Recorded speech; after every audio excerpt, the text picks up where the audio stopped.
HDJ79.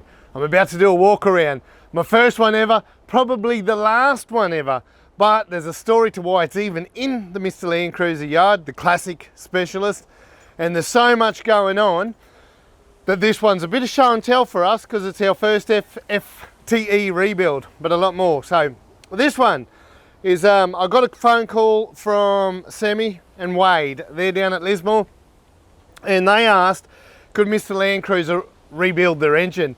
And here I am thinking people know that we do 60s and 40 series specific. And I said, yeah, no worries, book her in, we'll rebuild it, whatever. And they booked it in. And then I realized I booked in a 2001 FTE.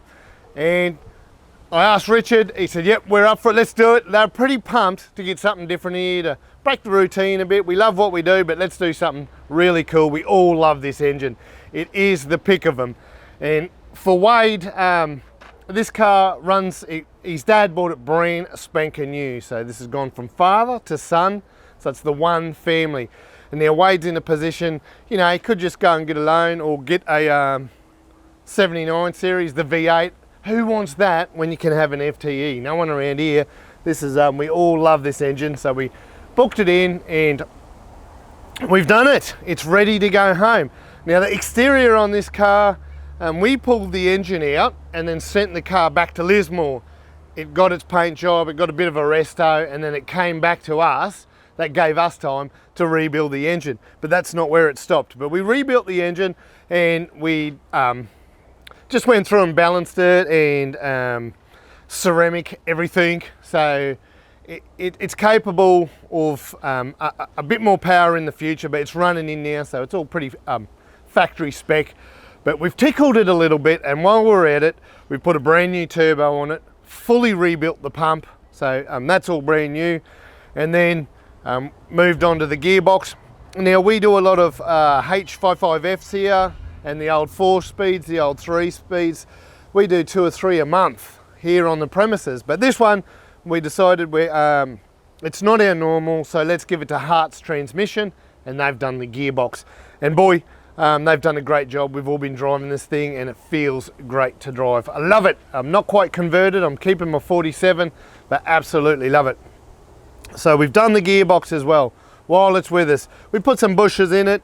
The suspensions remain the same, but we've gone through and put bushes in it. We do have a snorkel on order, Safari, so we're waiting for it to arrive. There's an actual 6-month wait on the snorkel, so we're going to get that car home and that'll be sent down later.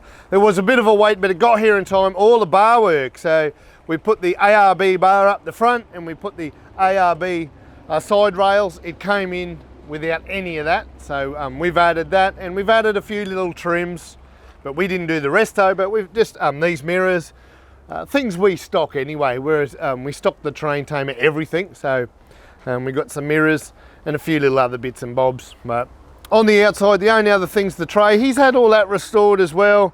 Got the toolboxes front and rear on either side.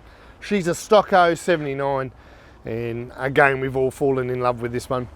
We'll go and have a look inside. It's stock standard. It's a short walk around, but we'll go and have a look inside and see what a 79 looks like if you don't know.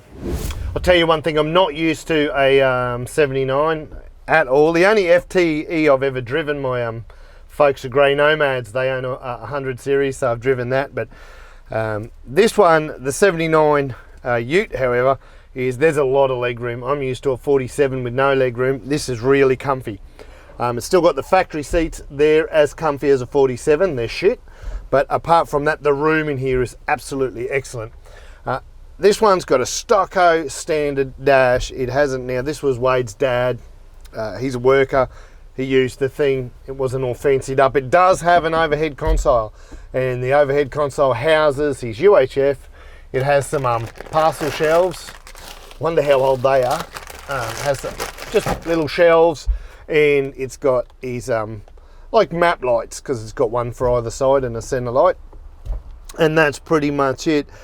Factory flooring, factory colors. There's no bells and whistles on this one. It does, according to the dashboard, it's got a front locker, and it does have the air compressor. It's got the air compressor switch here, but under the bonnet, right up the front on the passenger side, houses the compressor, and behind that he's also got a dual battery setup underneath there too. So other than that, the engine bay would just be stock, apart from those few little items.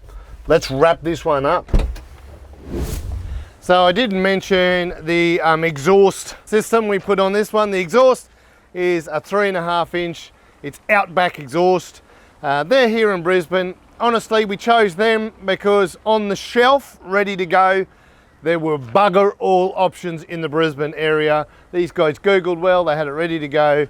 It's stainless steel. We bolted her on and she works fine. It's a very quiet setup, so I'll kick her in the guts. And you can barely hear it. It's so it hasn't gone for a big note or anything. This is a work tilly going back home to work. So a man's got to sit in there and do his thing. And it's just got a beautiful sweet note to it. So that's it. Again, this isn't our normal walk around. It's pretty short and sweet, but we're all really proud to have it here and do something different from us. That's not a classic. We're known for pre-1989. We've had about 4 cars here in the life of the business that aren't, and this is one of them. And it also been stoked to be part of Wade and Sammy's journey in their family car, passed down from the old man, or at least purchased by Wade. I'm sure it wasn't a freebie, but passed down to Wade and get part of its restoration to live on, to do another man his daily ute. This one's a HDJ79. It's the month of June. It's 2003.